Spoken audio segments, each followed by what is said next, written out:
You're watching clips from entities out of the Unveiling set, fully available and finished right now today at godinanutshell.com. You're watching clips from merely the intro, mind you, of entities, the beginning.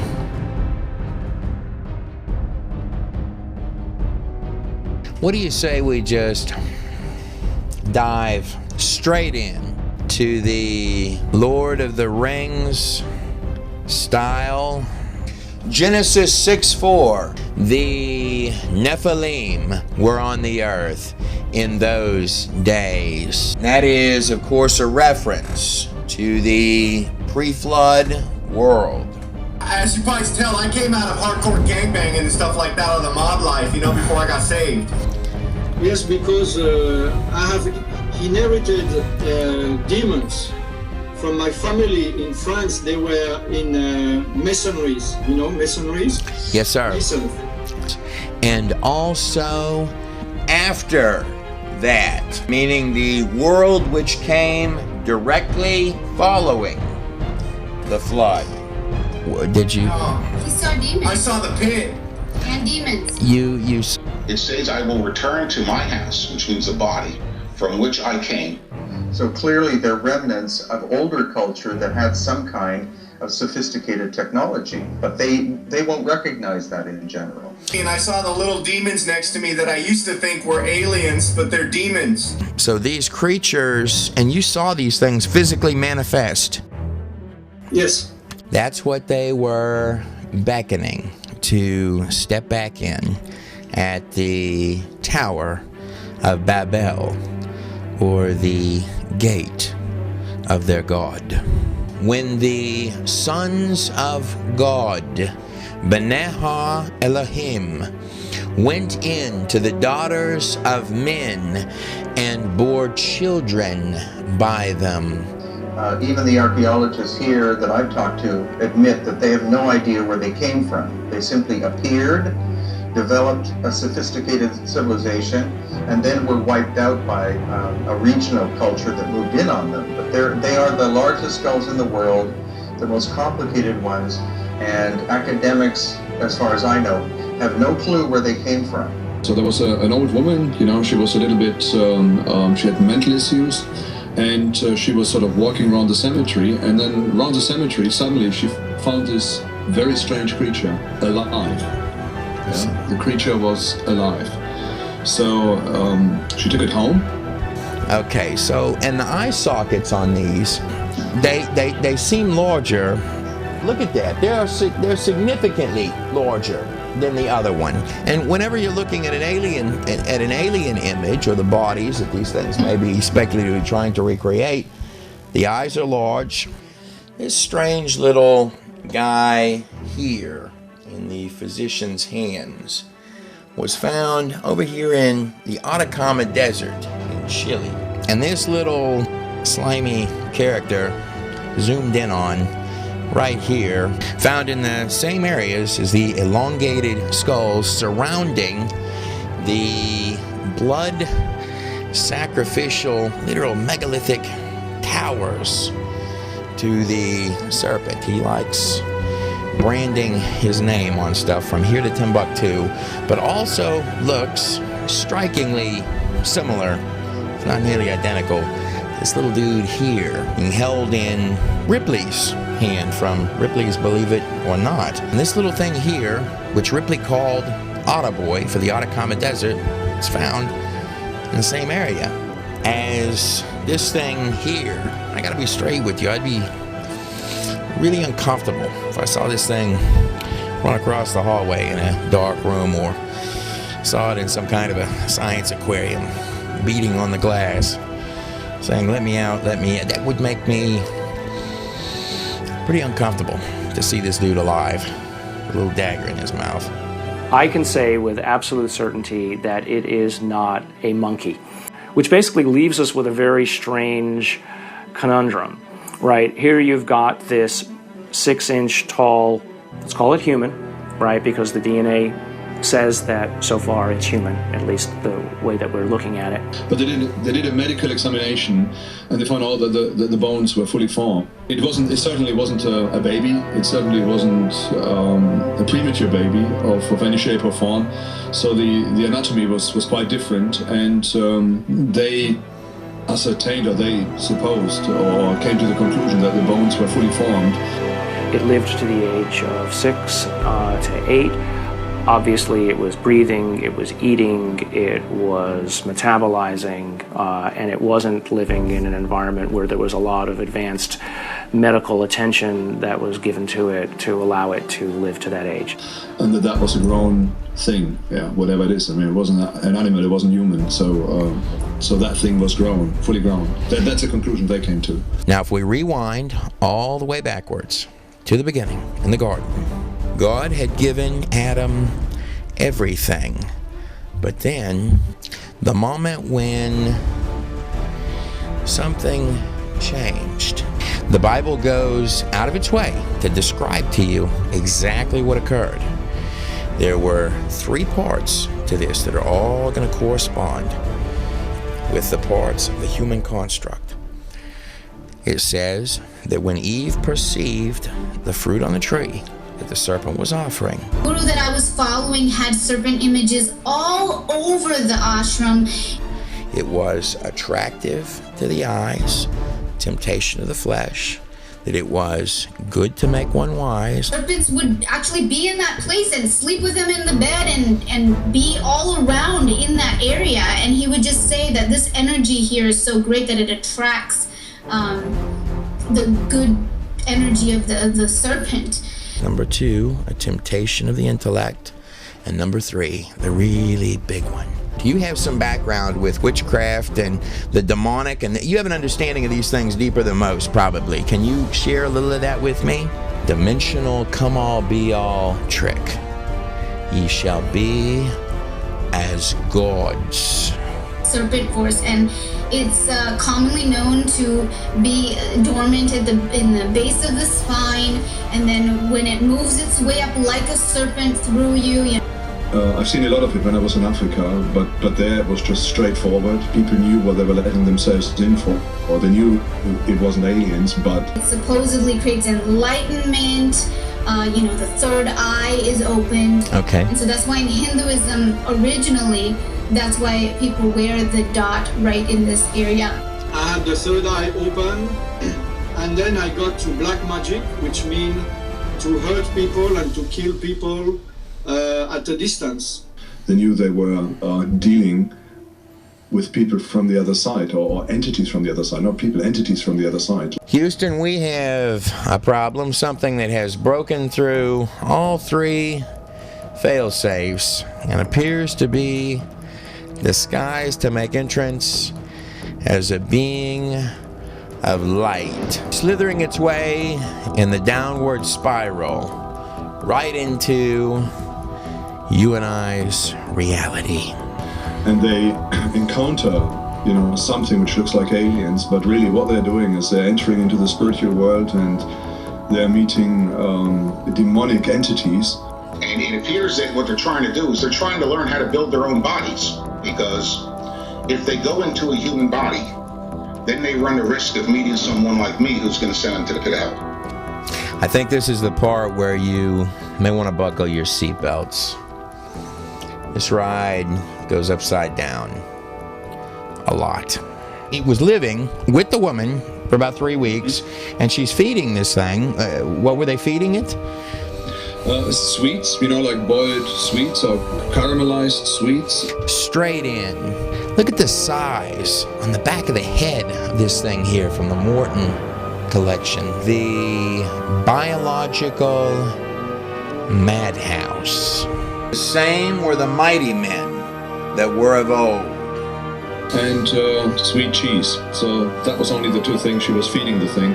Bearing in mind, the woman had mental issues, yeah. Welcome to entities, biological and dimensional, spiritual and archaeological roller coaster. Without further ado, shall we begin? It has an unnatural shape to it. A lot of people would argue that it's head binding, but I think that argument has pretty well been This suture line here doesn't exist whatsoever.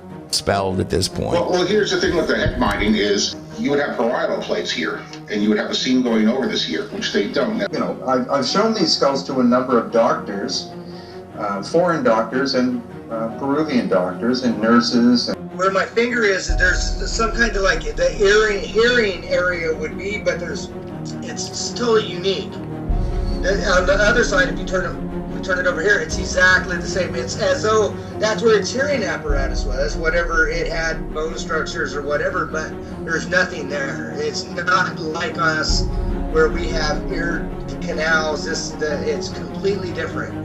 Well, let's do them one at a time again. So this one here that you're holding, this is the human one that we've got up in front of us. Other medical professionals, and none of them can explain why that suture line isn't there. And on this particular skull, so I've got the two parietal plates, and this is a normal human head. It's got the two parietals, and you can see that seam is about as clear as day. If you were doing the boarding thing, could a suture line, in these people's opinion, or have you heard, can a suture line disappear? No, it can't. It is skull again, and there are no parietal plates. Okay, now that's fascinating right there, because that is, I mean look at that. The entire top of the head right there. Yeah. So you will always, even in an old person, you'll always see part of the suture there. So what you're telling me is that asteroids are probably a product of rocks literally being catapulted and spitted out violently when by the mountains of the Great Deep that launched the rocks that once they get into outer space and away from the Earth's gravity, and in an environment where there's a lot of gas, a lot of water vapor, they will come together and merge. And so you will start forming in the years after the flood these comets and asteroids.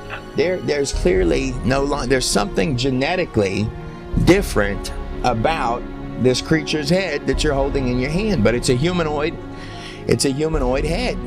Halley's Comet is one of them, Tuttle is another. When you work them back in time, they converge on the Earth with a statistically significant date, significant at the 99th percentile. And that date would be what? You can work that back in time, and that gives you an astronomical fix for the most likely date of the flood. Most, not all, but most of the weird stuff that you're finding throughout all of these ages, the weird little stuff that we find all here, there, and all over the place underneath the ground, comes from after the global flood. It could be a few years on either side of that date. At one sigma level, it's about 100, give or take 100 years. But that places the flood about 5,000 years ago, or more specifically, 3,190 years BC, 3,290 BC. And when they do genetic testing on this stuff, and it comes out sideways, they have actually invested to have this, at least one of the skulls, or maybe several of the skulls tested, and the results were unusual. Is that fair? Yeah. The sideways part of it, usually the mother, the female part of it, is going to be from whatever the local culture is, and whatever it is in there that's twisted or askew is going to come from the father's side. And when looking at the teachings of the fallen angels in the book of Enoch, what you're going to find is Jesus is comparing the judgment that will come from this to the days of Sodom and Gomorrah. That these exact sets of teachings that come from these fallen angels prior to the flood are one by one being reinstituted into our world today, leading to the final one. Jesus in Matthew 24 is comparing the time just before his second coming to be as it was in the days of Noah, the rise of technology, the real mind bender, and genetic abominations. This would be the days extend to include the time both before the flood and slightly after the flood. the first little tower and all the little towers in between, bringing to the towers of Lord Vishnu, who here holding the serpent, the masculine and feminine form, the Shiva with the third eye, of course the tongue sticking out right there. That old tongue seeming to stick out right now, even to today, in the technological towers of this modern age, where we still seem to be paying homage to the dark underworld gods. And the symbolism for towers means something a lot larger in scope than buildings full of business people working to feed their families and pay their mortgage payments. Just like technology in and of itself certainly isn't evil. It all depends on what one plans to reach out and unleash with it, leading to your technological empire, which is a very religious empire. That's what happens. You got your little meth pipe in your hands that you're smoking it out of. Take one hit, your whole room changes. To tell you about the first time I had an encounter with a DMT entity or an alien. Colors change. Colors become brighter. You get patterns everywhere. It looks futuristic, but you could tell you're still in your room. Look, I'm not against the study of majesty of the human mind or the field of psychology entirely. But I quite frankly don't care what the therapist down the street says with his $200 an hour materialism manual on how to explain that it's all in your head. Everybody from even right now today, not just in the biblical text, but everything from shamanism to occultism and paganism in the pages of their texts, all the way back to the dawn of time, have known that the mind, the conscious construct, the real you, is the quickest gateway, doorway into a dangerous, deadly, and deceptive realm. And then a cube just gets dropped in front of me and it starts spinning. And this cube is covered in like samurai faces, like ancient history like faces. The first two times were pretty standard. Took the DMT down the hyperspace portal into the DMT realm. It's like all machine, like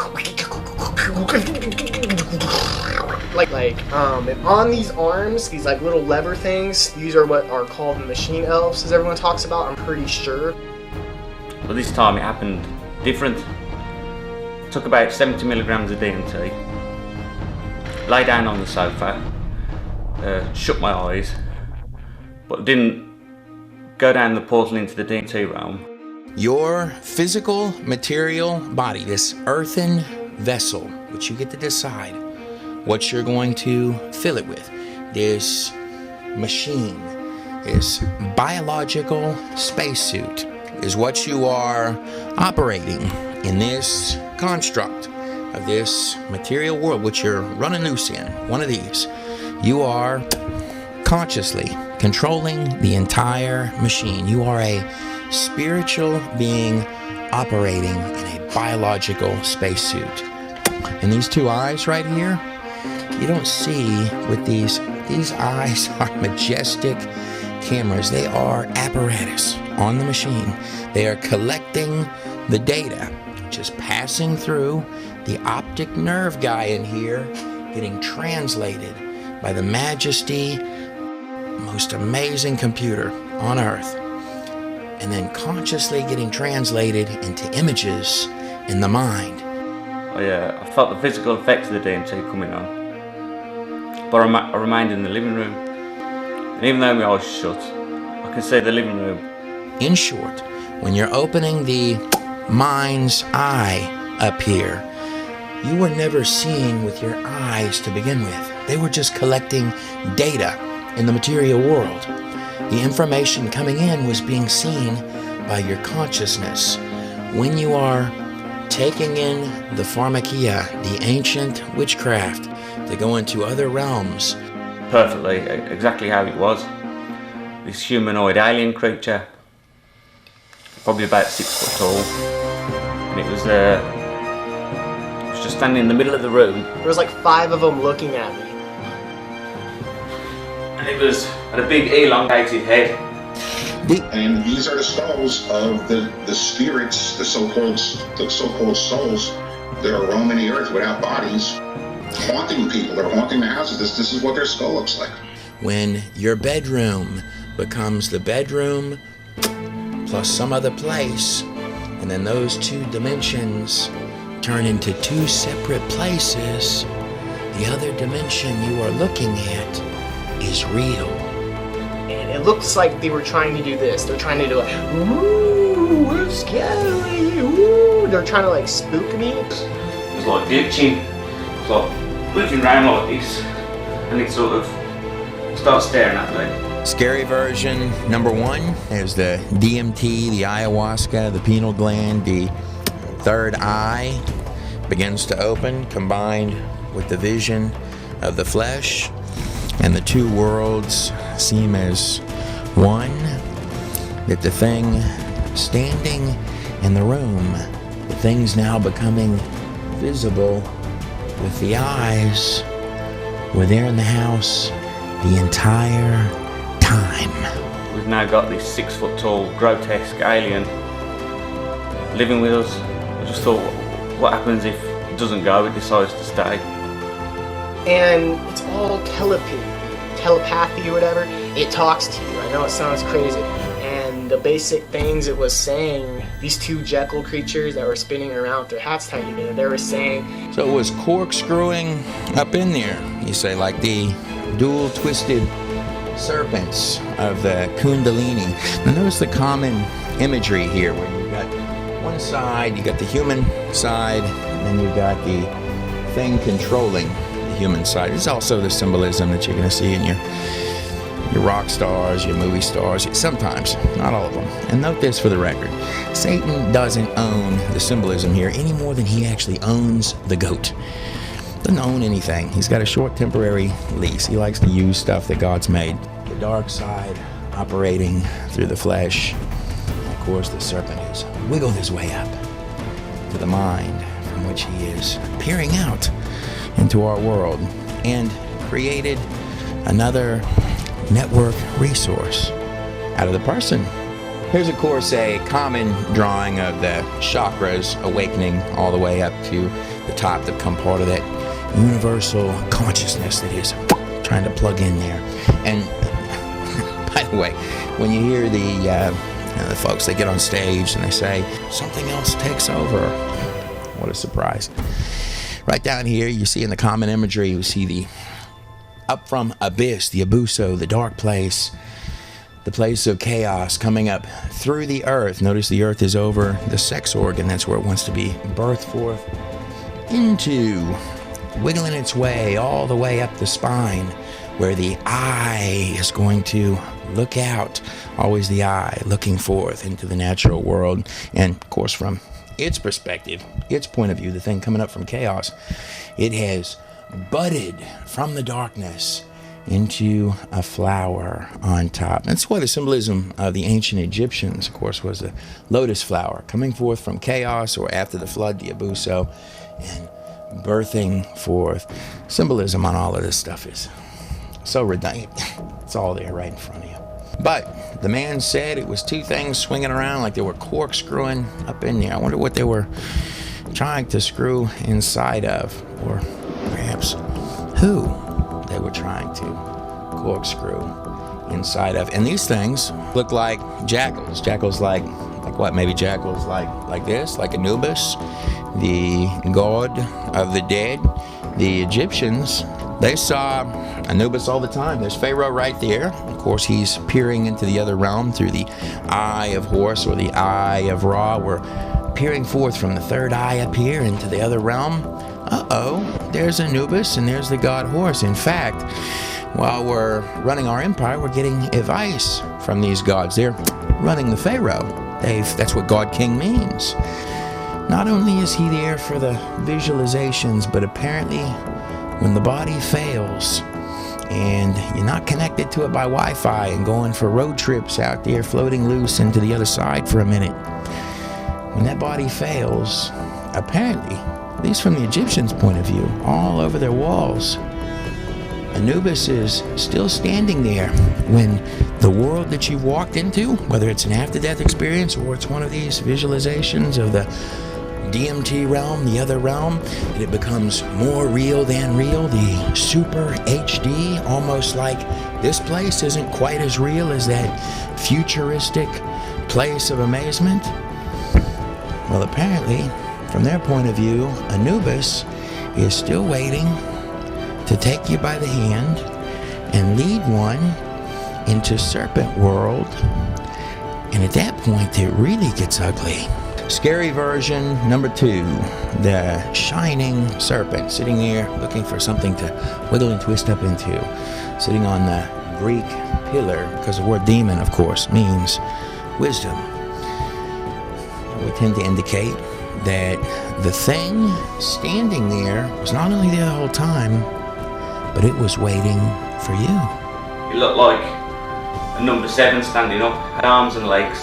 Time is like laughing with me and saying, it's okay, man, like, go, let's play, this is like a fun world playhouse thing. And it starts glitching towards me like this. And then it comes right up close, starts looking at me. Through the heart of the eye of the evil dimensional watcher, branding himself in earth and stone, and just behind the eye in the underworld, the dimensional trolls examining mankind as if he were merchandise that they desired to own, as if the earth itself were a chessboard with lots of little human pawns, many of which, scratch that, all of which the Goat King is willing to sacrifice to the fire. Human sacrificial sites to the dark and serpent gods. There's a lizard king right up here. He'd prefer you not look at all that and pay attention to, come on in, man, look at the shiny dazzle of our golden third-eyed idols with the wings on their sides and the magical serpents coming forth. In fact, the thing just behind the golden mask of the owls and serpents. Ride the snake right down the downward spiral, the technological looking space portal, the rabbit hole into the Abuso. I know we operate like a computer virus and look like bugs. Come on, we're just aliens. We want to have a good time, make you feel tingly and good. And we come bearing gifts. Just read the messages on our sun discs. Follow the spiral towards the ancient sun god, Ra, the falcon, the crow, the Aztec and Mayan, Master Hilarion at the center of the circle, his tongue out, laughing at you. Insects, locusts, ready to devour, but don't think of it like that. Don't think of it like that at all. Think of it like a playhouse for you to come into. After all, we're wisdom creatures. Have you not read? Our employer, Pan, the great god Nothing, king of demons and owner of goats, is waiting, and he needs your help.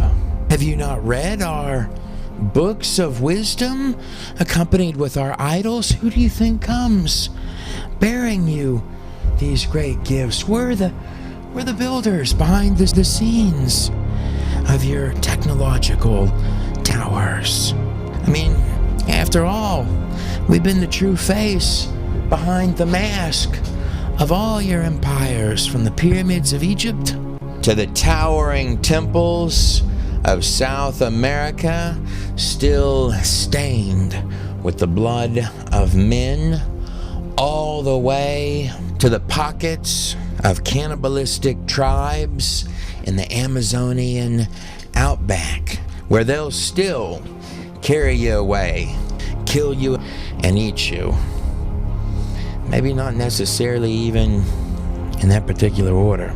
The ingestion of the drug to weaken the mind, combined with extra repetitive rhythm, usually of some type of tribal drum. This past weekend, I had the opportunity to be a part of a very sacred peyote ceremony. This combined with the drug allows the entrance of the thing behind the scenes. One of the most incredible experiences I've ever experienced. You know, being half naked with a bunch of people all sweating. Well, it doesn't sound that great, but it's not the way you think of it.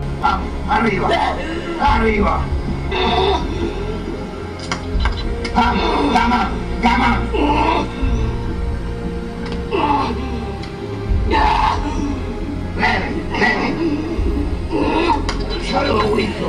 The rhythmic beating of the drums combined with the drug to create the trance, liquefied mind, or a zombified rising from the abyss state, is whether the person knows that they're doing a ritual or not. This is video from the day of 9/11, the day the towers fell. Or some spirits moving that day. Barack Obama sold himself to America as the multicultural ideal. Right at the point of being told America was under attack, the book placed in President George Bush's hand to read, the book the teacher gave him. A man who stood above politics. His father was a goat herder from Kenya, so he would bring people together. Was titled My Pet Goat. The drums that they play and the music, it's got so much depth and so much soul, but once it hit her in the wrong way, it was like a demon, which is a good thing, but but at the time it's not really seen as a good thing. And the book, My Pet Goat, was placed in his hands that morning upside down. The pet goat. Yes, the pet goat. And as planes hit buildings and towers began to fall, the children read. Read these words the fast way. Get ready. Play. Yes, playing. Get ready. Must. Yes, must. Get ready. Kick. Yes, kick. Get ready. Steal. Yes, steal. Get ready. Play. Yes, playing. Get ready. Must. Yes, must. Get ready. Kick. Yes, kick. Get ready. Steal. It wants to watch the goats scream because it likes the blood. It loves the sacrifice. It can get a little bit intense, never too far. But it ends well. They all end well. And each one of these is more than 2 hours and 20 minutes long, each one. And the goal for the last number of years working on each one of these has been to make a set of documentaries unlike anything in the entire world. We met that over and over and over. And that's not a Hollywood guys saying, not that there's anything, I'm stating that. The debate of, is the supernatural real, is over. You're gonna see it. Enoch, and that is the mother of all Enoch documentary breakdowns, including pre-flood stuff. Entities, the beginning, that is littered with a mixture of the supernatural combined with archaeological stuff that should not be. And of course, entities, the unveiling. We're going to go for the most unusual ride on all Earth. Are you ready? that's where you're going to see quite a few. Lots. The little things from the other side physically manifest. Things I'm definitely quite certain that you're not going to find anywhere else. Whole set is designed to flow together. Thank you for watching Entities by the God in a Nutshell Project. God bless every last one of you on the other side of the screen. What did you catch on? You were doing time lapses. What did you catch on film? I was trying to capture this lighthouse. And that I remember to mention that they look absolutely amazing on a coffee table. Now, was Enoch clear back before the flood? Same one writing right here about the origin of demons, who said, "These words are not for my generation, but for a remote one, which is for to come, the last generation." Those are some bold words.